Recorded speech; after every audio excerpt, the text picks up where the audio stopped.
All right.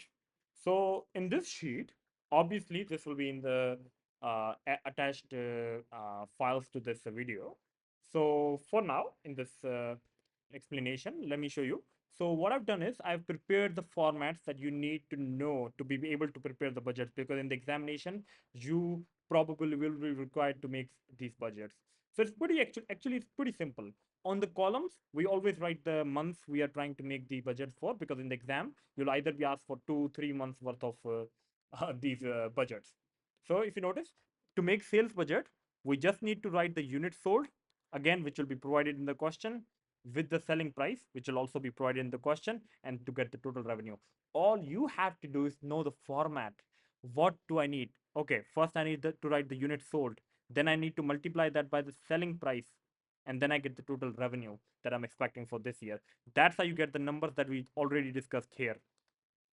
To this is how we come up with this number. Like, I want my sales revenue to be $100,000 by preparing this sales budget right here. Now, with from the sales budget, once we know how many units we want to sell, we will start with those units to prepare the production budget. How to make production budget?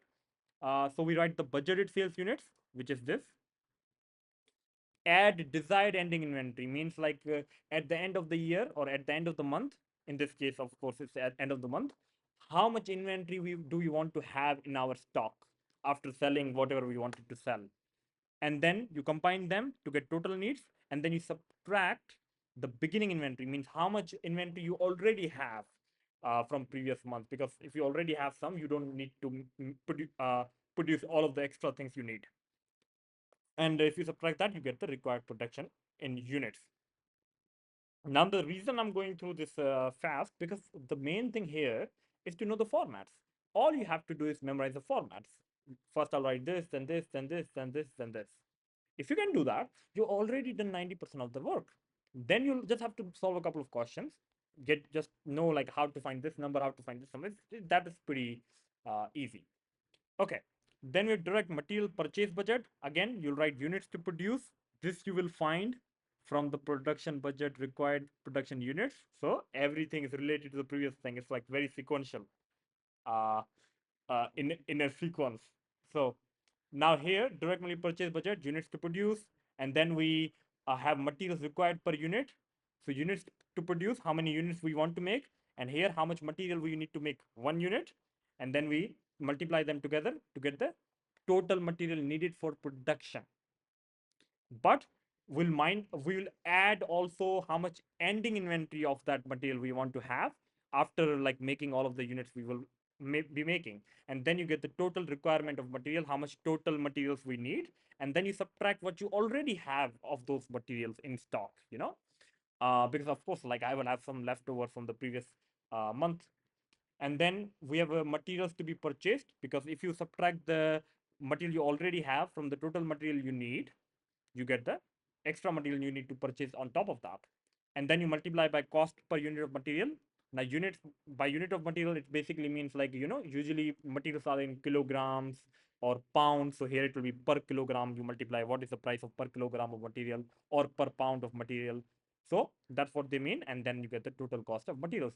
Similarly, direct labor, now if you can see, this is very easy. Units to produce, again, from the production budget, times by direct labor hours per unit to get the total direct labor hours, multiply by direct labor hour per direct labor rate per hour, and then you get direct labor cost. So it's very easy, nothing complicated. All you have to do is first memorize the format. Please don't worry about being able to solve the question.